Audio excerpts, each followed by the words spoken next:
Hello YouTube, welcome back to the channel. So I thought I would do a little bit of a roundup video. Even though there isn't really a lot of heavy duty news, it's pretty much light fare. We're going to have some fun with it. I'm recording this earlier in the day on Friday, but later on Friday, 8 p.m. Eastern time on Fridays, we're going to do the live stream where we'll probably have a little bit of fun with it. I'm going to save a couple of fun little special things for that. Again, it's very light stories, nothing really heavy as far as that's concerned, but we'll just have some fun hanging out and chatting about it.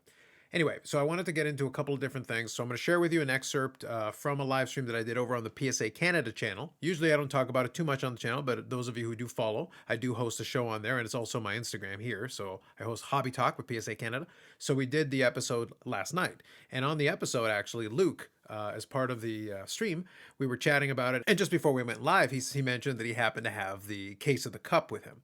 And we kind of talked about it, and we were kicking around the idea of opening it up, and we were pretty much going to do it. And then over the course of the live stream, we had some fun, we chatted, and in the end, we opened up all 6 boxes. So we opened up a full case of 2021 the cup. So I did compile those clips into a single piece where you can kind of hear us bantering while Luke is opening up the boxes.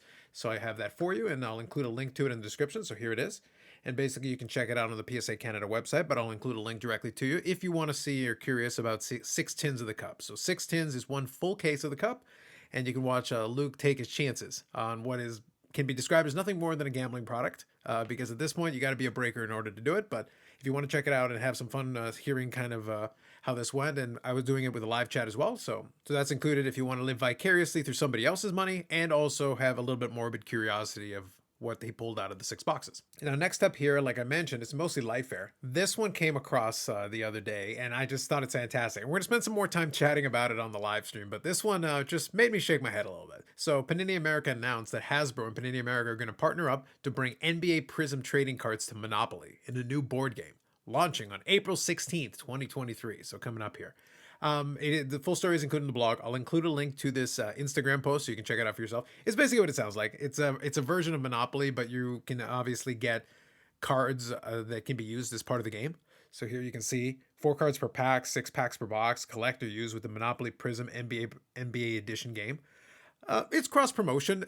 It does make me kind of chuckle though, and I do appreciate the kind of, it's inadvertent, I'm sure, but it's kind of a funny joke that they have literally cards and then they have a Monopoly here and it's coming out of Panini with Fanatics on the other side of things. It's like one more acquisition and that's basically a Monopoly. I'm sure that has nothing to do with this intention, but I just thought it was kind of funny. It's one of the first things that came to my mind when I looked at it.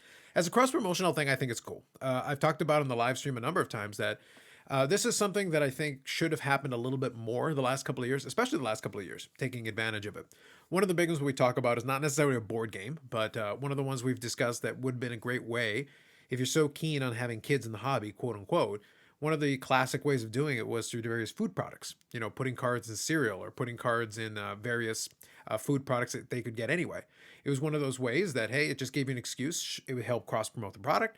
But because it was inside of a cereal box, it wasn't exorbitantly priced. Nobody was paying that much for Kellogg's, in the early 90s when they had hockey cards in it, or one of the other various cross-promotional ones. It's an opportunity. You throw a card in there, and then it gives somebody an opportunity to get themselves, maybe put together a little set, or, and if you really want to have some fun, you modernize it, you could put a chase in there and make it a little bit interesting. And if you sell out of cereal, then God help you. But we basically had that in Canada for years when McDonald's would do the hockey cards for a long time with various manufacturers. They would have cards and they would be chase cards. You could pull autographs, you could pull memorabilia, and they were redemptions, unfortunately, but at the same time it made sense because it would be tough to put those. But they printed millions of those cards. So the cards themselves were not rare at all. So reality is people could still get the packs. The kids, quote unquote, could have their packs and take their chance, and maybe they would pull something interesting.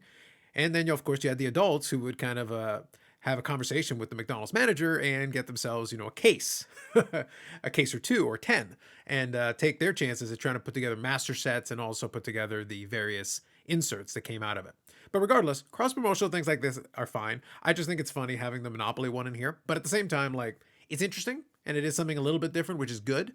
No harm in it really, but it's just an interesting angle that they decided to take with this one. So I thought I would talk about it, and we'll chat about it a little bit more in the live stream and see what everybody else thinks. And we'll definitely have a little bit of a roundtable discussion on that. All right, last one that I want to do for you is a little update. So I'm showing my COMC page here, my whopping $23. But I have actually sold a couple of cards recently, so that's been nice. But I also tend to buy cards with it almost immediately after, so my store credit drops down right away. But I wanted to follow up an update on the CSG and CGC grading that was being done through COMC. So I did a video a little while ago, maybe close to a month ago, where I talked about this, and I also mentioned that I was interested in giving it a shot. So I actually ended up submitting 2 cards.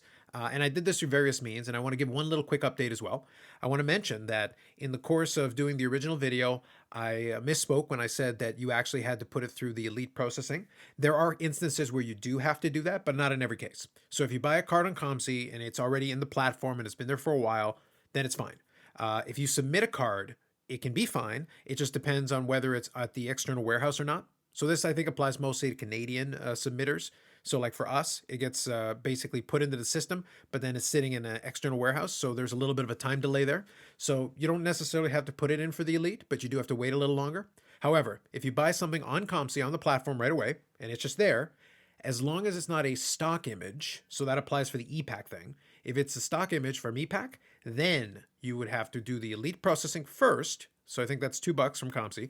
And then you would be able to submit, get the different grades, select which one is appropriate for you, and then you go from there. So I submitted 2 different cards at 2 different speeds. One of them, I actually ran through the elite process because it was an EPAC card, so I had to do that first. And the second one, I actually bought on COMC and submitted. So I'm actually going to be able to show you the results of one of them. So here, if I go into grading submissions in the buyer menu here, it actually shows me what's in progress. So I've got 2 cards here that are in progress. One of them I'm putting through the processing because I want to see if maybe I want to get it graded down the road. So for this one, it's a stock image. I had to do that first. This other card right now is still in progress, and that's under the 8-week turnaround. So I did this one in bulk. So it gives you the price, it gives you the estimated turnaround, it tells you when you submitted it. So this one I submitted it on the 4th, and right now I'm still waiting for that one. That's an estimated 8-week turnaround. However, if you look under results, I have the ones that ran through elite processing here. So I've got these that I can think about for later. And also I have the results of one that got graded. So this one here, I actually submitted. It came originally from EPAC. I put it in through the reprocessing and then submitted it under a 4-week turnaround. I submitted this one on February the 3rd. So estimated 4-week turnaround. So today is February the 24th. So 3 weeks to the day, I got it in this menu today. It not only tells me what the card result was, so a CSG 9.5 min plus, but it also gives me an expanded image of the card. And I can actually see the exact card that I submitted, front and back, with a high-res image and everything. And then from here, I have my options. I can basically put it on the COMC platform and try to sell it. I can leave it here for a while, or I can have it shipped to myself. So more than likely, I like the result. I would love to have gotten a 10, but a 9.5 is pretty solid. It's a nice looking card. I do like the CSG holder. So probably, honestly, I'll probably send this into myself to get it in the collection. I do have another copy of that red one in my possession, so I may end up just moving that one or trading it off. But regardless, that'll be great. I'll add a nice card to my PC. Was able to do it. So for the $18, I got a 3-week turnaround on an estimated 4-week turnaround. So I'm pretty happy with that. On the second one, I'll report back later, but this one is an 8-week turnaround, so we'll see. So right now we're just shy of 3 weeks on this one. So right now we still got some time left, and we'll see how they manage to turn that around. So for this one, I will say CSG was able to not only hit it, they hit it with a week to spare.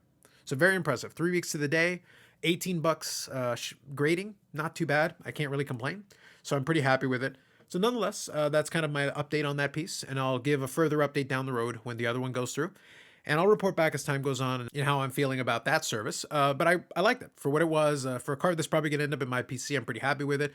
One key point that I made during the original video, and I'll reiterate it now. From a reselling perspective, I don't think CSG is necessarily going to do anything for you. The resale value on those just isn't there, or at least it hasn't been. I would love for it to be, because I do like the CSG product as far as the grading is concerned and how it looks in the holder. So for collecting purposes, I was still okay with that. But just bear that in mind. The CGC, I think, is okay. From what I understand, that one's doing all right. So maybe for the comic cards and stuff like that, or the TCG cards, maybe that makes more sense. So just some thoughts that I will include on that. Anyway, just wanted to give a couple of those updates. As I said earlier, I'll include a link in the description for you if you want to check out that cup break. So like I said, I cut it down and gave you an excerpt on just the parts where we were chatting and he was opening the packs. And then also we'll talk a little bit more on the Friday live stream here about the Monopoly cards. And I've got a couple of other fun little things that we'll chat about during that. Anyway, I'd like to hear if you got any comments on any of this. More videos coming up on the channel. Live streams Friday, 8 p.m. Eastern time as always. Like if you like the video, subscribe to the channel. Thanks very much, and we'll catch you in the next one.